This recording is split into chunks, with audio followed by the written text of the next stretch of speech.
आज मैं थ्योरम 6.2 कराने वाला हूँ। इसमें कह रहा है ये जो है थ्योरम 6.2 ये बीपीटी थ्योरम का कन्वर्स है, मतलब उल्टा है। जो बीपीटी थ्योरम में हमने पढ़ा था उसका जस्ट अपोजिट है ये।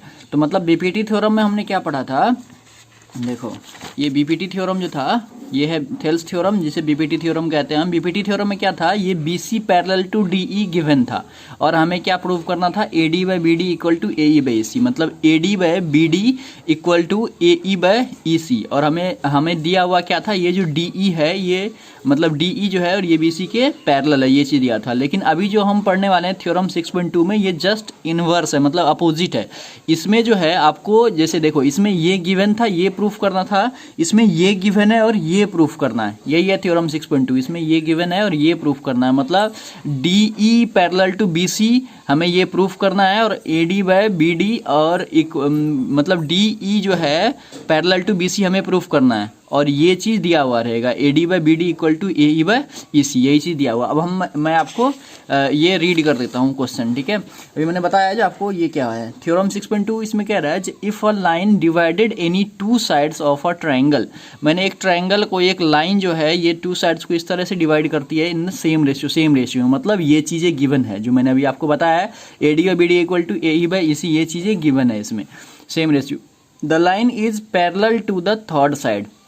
तो हमें ये चीज बताना है, जो लाइन ये दोनों साइड्स को डिवाइड कर रही है ये लाइन जो है इस लाइन के थर्ड साइड के पैरेलल है, यानी कि डीई पैरेलल टू बीसी, हमें ये प्रूव करना है। मैंने अभी बताया आपको ये जस्ट इनवर्स है बीपीटी थ्योरम का, थ्योरम 6.1 का। तो थ्योरम 6.1 में क्या था, ये चीज़ें गिवन था और ये हमें प्रूफ करना था, लेकिन इसमें जस्ट अपोजिट है। इसमें ये चीज़ें गिवन है और इसका रेशियो जो है वो इक्वल गिवन है और इसे पैरेलल जो है हमें ये प्रूफ करना है। तो ठीक है, इसमें जो है यहाँ तक तो मैंने लिख दिया है सवाल का। अब जो है इसमें मेन चीज़ है जिसमें कंस्ट्रक्शन करना पड़ेगा। और कंस्ट्रक्शन में हम क्या करेंगे, देखो कंस्ट्रक्शन आप ये चीज़ें, ये कॉन्सेप्ट बस दिमाग में रखना। देखो कंस्ट्रक्शन में हम क्या करेंगे, यहाँ से डी से क्या करेंगे, हम एक पैरेलल लाइन ड्रॉ कर लेंगे। यहाँ पर मैं क्या करता हूँ, एफ कर देता हूँ, ठीक है। ई था तो एफ हमने कर दिया। यहाँ से मैंने क्या करा, डी एफ एक पैरेलल, डी एफ मैंने पैरेलल लाइन ड्रॉ कर लिया बीसी का। तो ये मैंने कंस्ट्रक्शन में मैंने क्या करा, मतलब रचना में मैंने क्या करा, ये जो draw D F parallel to BC, ठीक है। डी एफ जो है मैंने बीसी के पैरेलल एक लाइन ड्रॉ कर लिया, बस ये हमारा कंस्ट्रक्शन का पार्ट था। अब देखो, अब अगर ये डी एफ बीसी का पैरेलल है तो हम इसमें बीपीटी थ्योरम लगा सकते हैं, बाय बीपीटी थ्योरम, ठीक है। आप बाय बीपीटी थ्योरम डायरेक्ट लिख दो, या फिर आप यहाँ पर बाय थेल्स थ्योरम लिख दो, या फिर बीपीटी थ्योरम का जो पूरा कॉन्सेप्ट है वो आप पूरा यहाँ पर राइट कर लो। तो बाय बीपीटी थ्योरम क्या कहती है, अगर किसी भी ट्रायंगल का में अगर एक साइड और ये दो साइड पैरेलल होती है तो इसका जो रेशियो होता है वो आपस में क्या होता है, मतलब साइड का जो रेशियो होता है वो आपस में इक्वल होता है। तो बाय बीपीटी थ्योरम मैं लिख सकता हूँ एडी बाय बीडी, देखो AD by BD equal to A F by F C, ठीक है। A F by F C मैंने यहाँ पर लिख दिया, कैसे, देखो AD by BD equal to A F by F C में, क्योंकि ये जो लाइन है ना डी एफ और बी सी जो है ये पैरेलल है, तो इसमें मैं बीपीटी थ्योरम लगा सकता हूँ। और बीपीटी थ्योरम क्या कहती है, जब दो लाइन आपस में पैरेलल होता है तो उसका जो रेशियो होता है, जो दो साइड अदर साइड को डिवाइड करती है, वो रेशियो आपस में, साइड का रेशियो आपस में इक्वल होती है। वही चीज़ मैंने यहाँ पर लिख दिया है, ठीक है। A D by B D equal to A F by F C, ठीक है। अभी नेक्स्ट में अभी क्या करना है आपको, देखो मैंने जो यहाँ पर f लिखा है ना, तो हमें इसको ये प्रूफ करना है, ये जो f है ना ये कोइंसाइड करती है इस पे, मतलब ई पे, मतलब ये जो f है ये कोई बाहर पॉइंट नहीं है, ई पे ही पॉइंट है। तो तब जा करके मैं इसे प्रूफ कर दूंगा, जो डी एफ अगर बीसी का पैरेलल है तो डी ई भी बीसी का पैरेलल होगा। तो यही चीज़ हमें करना है। तो इसके लिए देखो क्या करना है हमें, अभी एक चीज़ आप ध्यान से देखो, तो यहाँ पर देखो ये जो ए सी है, ए सी, ये जो ए सी लाइन है, ए सी लाइन को मैं क्या लिख सकता हूँ, दो बार लिख सकता हूँ। देखो एक तो मैं A F plus F C लिख सकता हूँ, A F plus F C, या फिर ए सी को मैं एक चीज़ और लिख सकता हूँ, क्या, ए ई प्लस ई सी लिख सकता हूँ, है ना। ए ई प्लस ई सी भी मैं लिख सकता हूँ। ये इस लाइन को ए सी जो है A F plus F C से बना हुआ है और ए ई प्लस ई सी से मिलके बना हुआ है, वही चीज़ मैंने यहाँ पर लिखा है। तो देखो इसमें आपको करना क्या है, एक चीज़ तो ये चीज़ें गिवन है आपका, है ना, AD बाई BD और AE बाई EC, है ना, AE बाई EC। तो अभी आपको क्या करना है इसमें, तो जो गिवन वाला पार्ट है, जैसे यहाँ पर ये रहा फर्स्ट और इसे मैं इक्वेशन 2 कर लेता हूँ, ठीक है। ये कॉन्सेप्ट मैंने क्यों लिखा है मैं अभी थोड़ी देर में बताऊंगा, ये मैंने क्यों लिखा है, ठीक है, अभी इसके बारे में।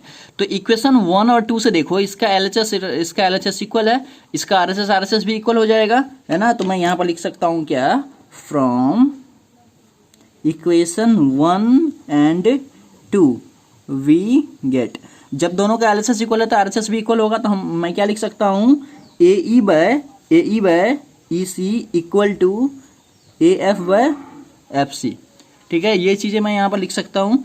अभी क्या करना है, अब जो है आपको देखो, ये AE by EC equal to AF by FC हुआ है, ये कॉन्सेप्ट हुआ है।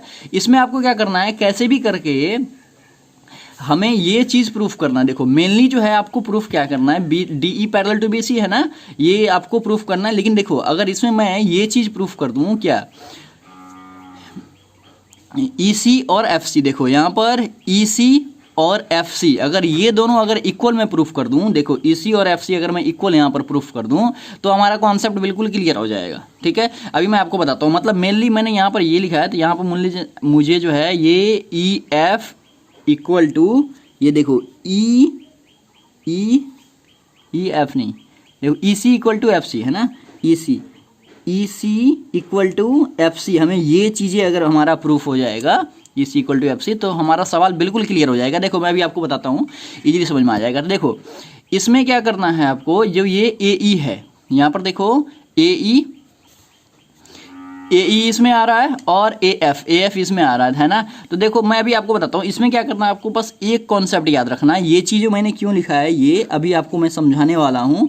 इससे पहले मैं एक कॉन्सेप्ट आप दिमाग में रखो, क्या करना है, मैं इन दोनों साइड ऐड 1 करना है, बोथ साइड, आप ध्यान से देखो, बोथ साइड एडिंग 1, दोनों तरफ मैं 1 को ऐड कर रहा हूँ। अभी आप देखते जाओ, समझ में आ जाएगा आपको। देखो AE by EC plus 1 equal to AF by FC plus 1, ठीक है। अभी इसका LCM ले लो आप, LCM लूंगा मैं तो क्या हो जाएगा, ये हो जाएगा EC यहाँ पे EC कट जाएगा तो ये हो जाएगा AE प्लस EC, ठीक है, AE प्लस EC हो जाएगा इक्वल टू, इसका LCM लोगे तो ये आ जाएगा FC और ये हो जाएगा FC कट गया तो ये हो जाएगा AF plus AF plus FC। अभी देखो आपको ध्यान से देखो, ऊपर में क्या आया है, AE plus EC equal to AC आ गया।